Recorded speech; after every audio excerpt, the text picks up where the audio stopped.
Well, my name is Dobie Ace. I am a muscle butt Dobie, which basically translates to I'm a fursuiter that has a lot of muscles and a big butt and who is a Doberman. So you'll find me at fursuiting at cons around Europe and usually around the UK, obviously Ireland as well. And I'm also a furry artist, and I like to take on obviously safe for work and not safe for work furry commissions, digital paintings, and also traditional charcoal pieces. I also do some contributions for cons, including con book covers, con book banners. I also submit a lot of work to the cons charity galleries. Usually in the form of traditional charcoal pieces. Usually try to sell those to the gallery at 100% charity. And yeah, so I also have like my own website. You can find more details about me at dobieace.com. I'm also up on all the usual socials on Blue Sky and X. And I usually, wherever I can, have a dealer's den stall at some of the conventions where I am lucky enough to get a dealer's den slot. And so yeah, that's pretty much what I do. I've been in the fandom for quite some time now. I think I initially got into the fandom when I was 21 years old, and I wasn't always a Doberman. My previous Sona was a yellow and black wolf. Going back a good few years now, the moniker was Ace Wolf G. But yeah, I currently have a new suit in the works as well. Hopefully, have it by the end of this year. My suit is by R&D, Red Moon and Dark Shadow Makers. They're based in the UK. And yeah, I hope to be attending a good few more cons next year. And I've attended quite a few this year. And that pretty much sums up me. I have to ask, where did the name Ace come from? Because I don't know if you know this, but my human name is Ace. And whenever Mhm. someone goes Ace, I think that they're thinking to me, but no, they're actually talking to you. Think of all the crazy situations we're going to get into at cons with that problem.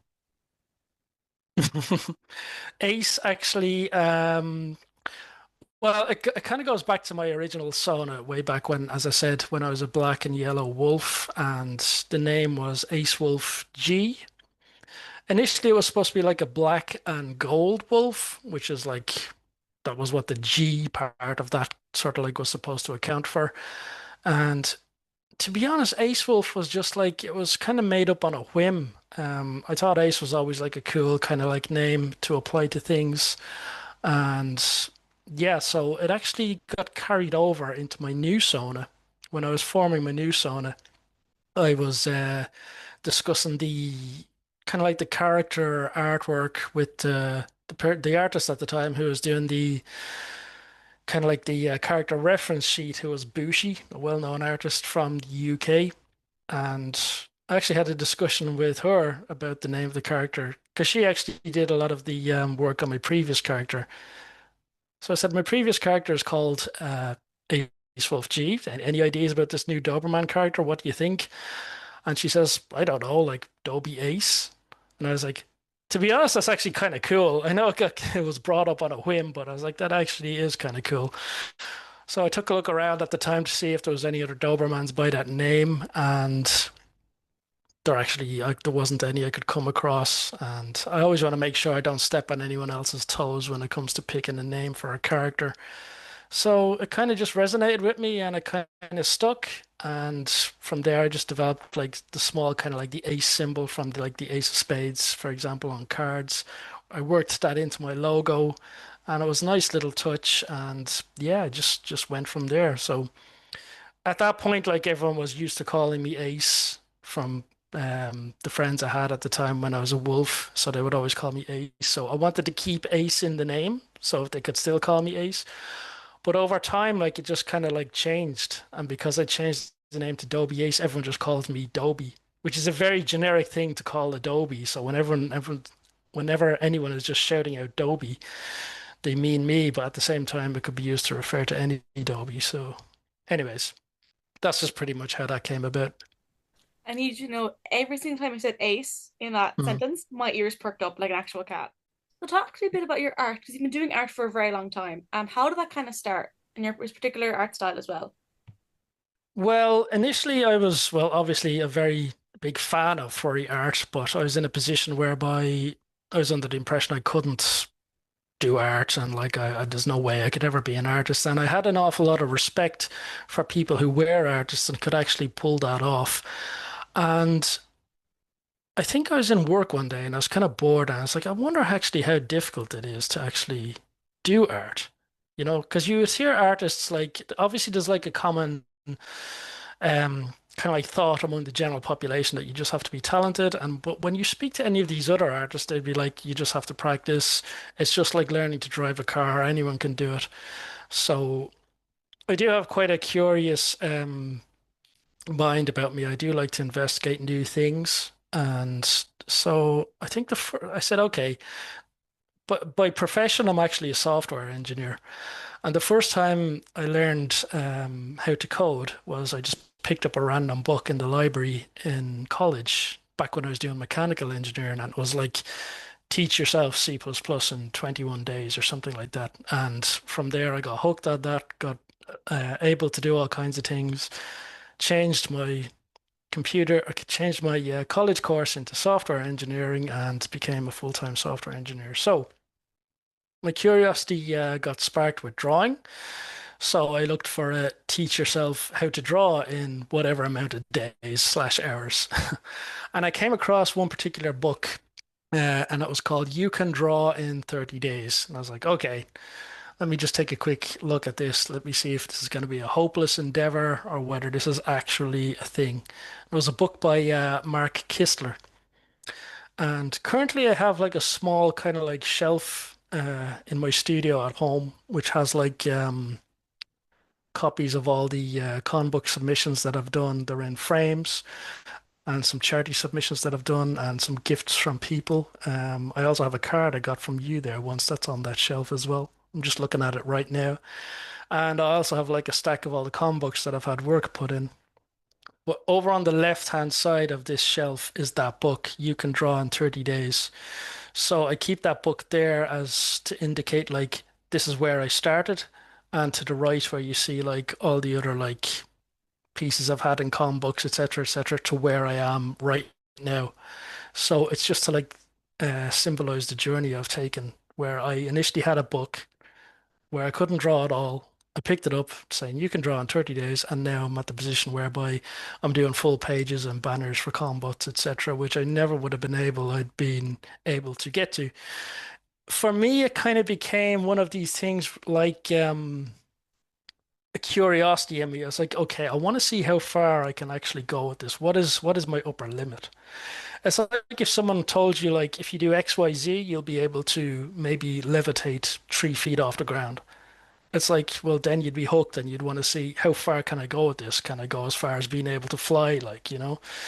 So it started with that book. I went through all the exercises while I was in work, actually, back when we used to work in offices. So people would be coming over to my desk when I was a software engineer in a different company.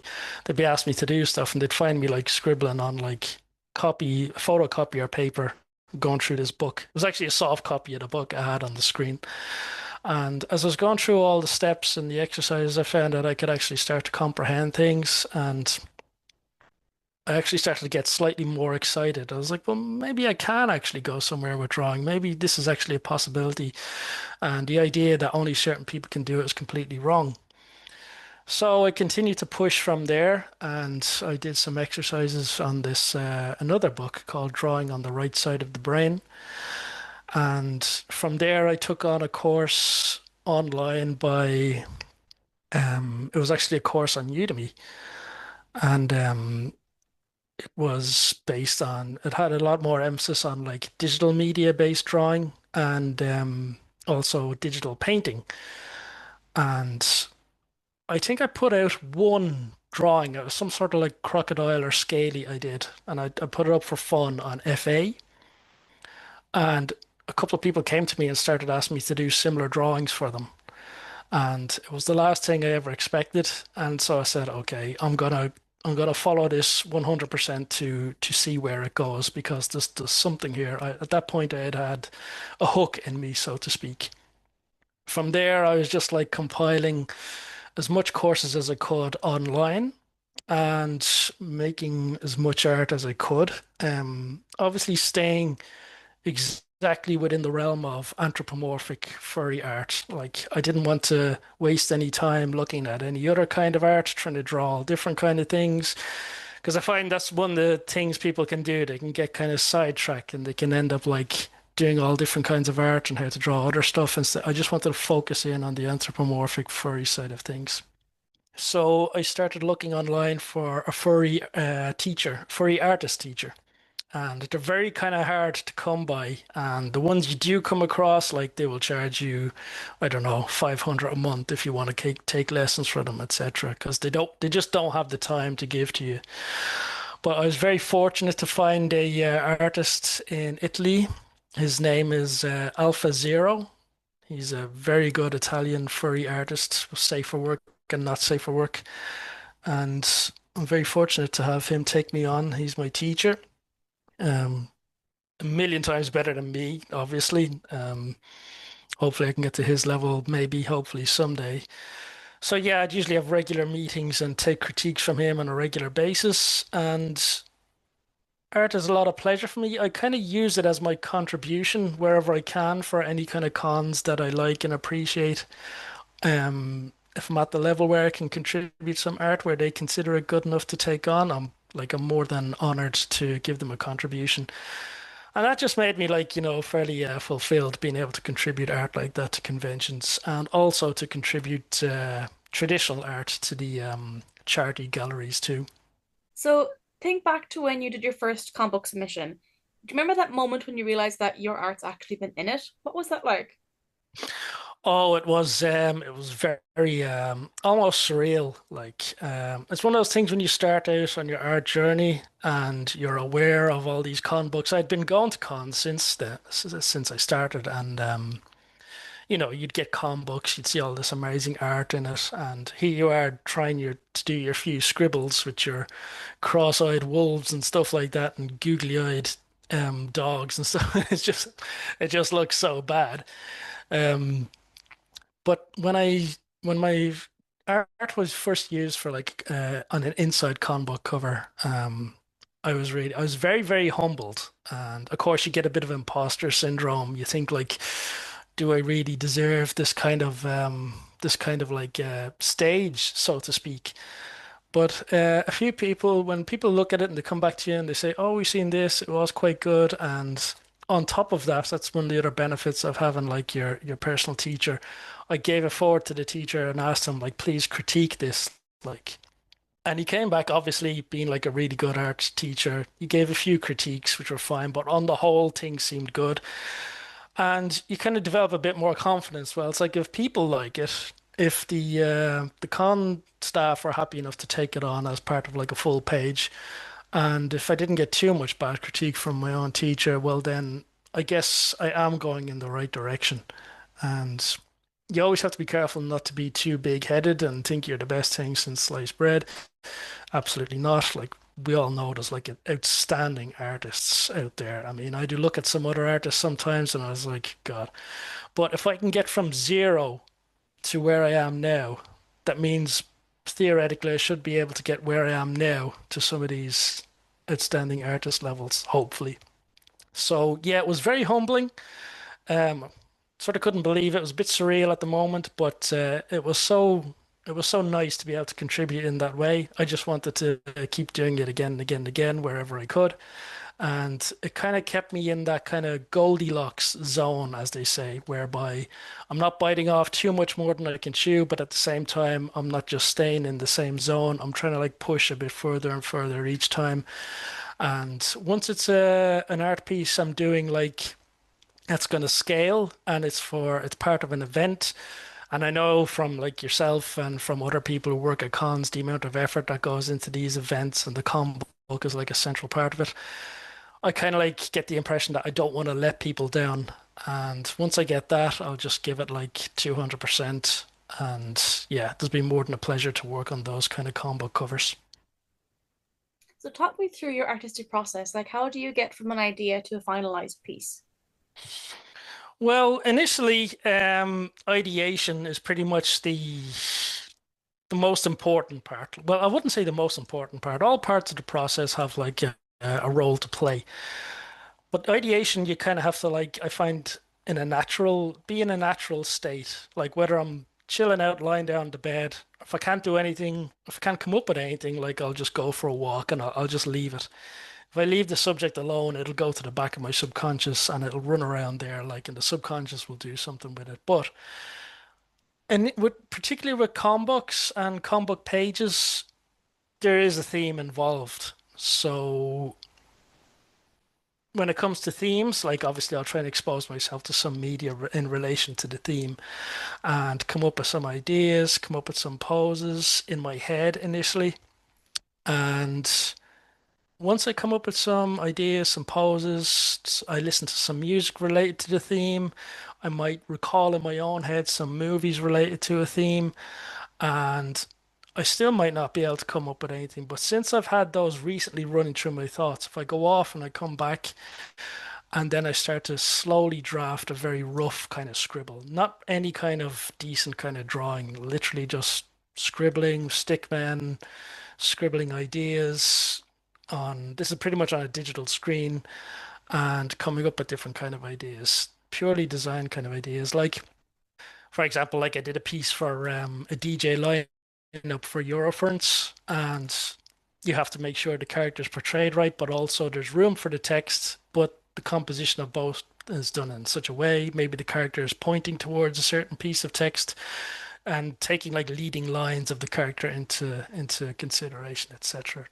And once you got the message set up correctly with a good composition, then I'll start zoning in on the gesture, which means like the character's body language has to be very dynamic. It cannot be too static and blocky, otherwise, like it won't have the energy to it. Like even though it's a static image that you're creating, there actually is movement in it based on the energy of the character. So you got to make sure you work that in. There's different ways. Not only like you have to take the into account the where the character is standing, the forces, the potential forces of where he's standing. I don't want to get too technical now, but you can work movement in different ways. For example, whether it's the wind blowing their headband or blowing leaves on a tree near them, etc. You can work movement and dynamism into it like that. So that's a very important part. Once I get that out of the way, I'd move on to anatomy, which is basically just your technical anatomy. Um, People think anatomy is the be all and end all, but like your anatomy will never serve you well unless you have proper gesture. And once you get the gesture in, it's time to go to anatomy and proportions, make sure that's all correct. Make sure perspective is all correct so that it makes sense in relation to something that's believable. And then the fun stuff starts to come out, like in terms of clothing and design.